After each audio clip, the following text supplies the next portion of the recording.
Hi, this is Kathleen again, and this time we're going to talk about how to teach your child sarcasm. The last video session we talked about assessing your own use of sarcasm or humor in your relationship with your child and trying to figure out where your child is at with that. Does your child understand it? Does your child use it themselves?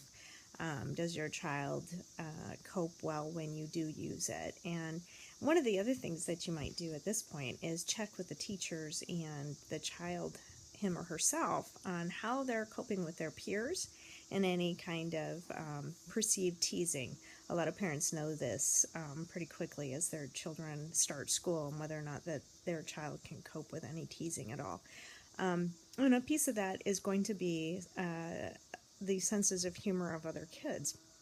So it's really critical that we teach our kids how to use different types of sense of humor and how to pick it out and know when it's negative and when it's meant in a joyful way. So what I want you to do is to take a look at the age level of your child's humor.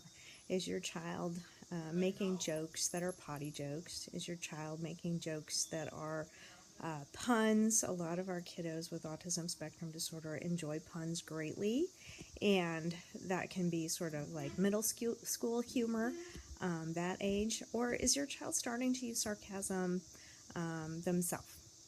Should we move forward with sarcasm if the child is using it already? Maybe. It just depends on how they've been responding to your use of sarcasm. If you use a particularly biting type of sarcasm that is a cut down, you might want to refrain from that because that is very hurtful, and we really want our kiddos to be using their prefrontal cortex when they're in relationship with other people. And if we stress our kids out with negative comments, then they won't necessarily be using their forebrain. They'll be back here in their emotional brain reacting to what you're saying. So I just discourage in general the use of critical sarcasm towards your child, but it'd be good to help your child identify what that is and to be able to pick it out in a social situation. But then make a rule of just teaching your child not to use it with other people either, to be a kind friend to others. So you really are looking at teaching your child to use sarcasm about situations and about oneself. But be very careful about how literal your child is, because if you teach a child to be self-depreciating, they may start to believe it. So it's really important that you maybe just teaching about situations, being very neutral about the sarcasm so that they're not hurting themselves and they're not hurting their relationships with others.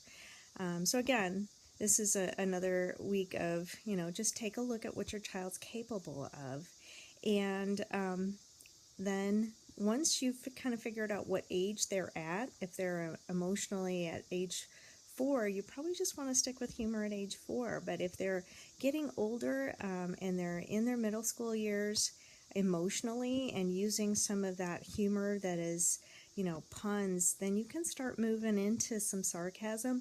But I would do it very openly in an instructional kind of way, explaining to your child why you're teaching them about humor and how it's going to help them, and then using social stories, which if you're a child of an autistic or an autism spectrum child, you know what that is. A social story is an example, and sometimes we'll use pictures to exemplify the situation with captions underneath. And the important thing is that the child is able to see the interactions between two different people.